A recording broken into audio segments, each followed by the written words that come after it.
just making this quick video. Our furnace is doing a weird thing. You hear the rumbling?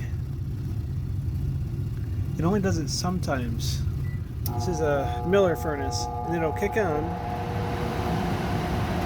and it'll shut off again, and it'll keep rumbling like this.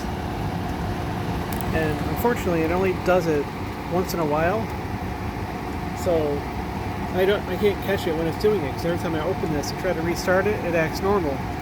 So I can't figure out what's going on.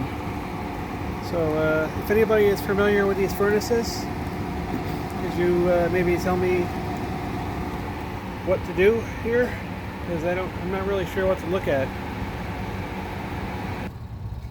See, it just kicked off again. See, if I open it, this switch shuts it off. Then I can go ahead and turn it back on, and it'll fire up like normal again. Watch.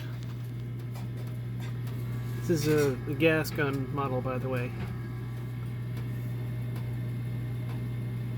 And I just can't catch it doing it when this is open.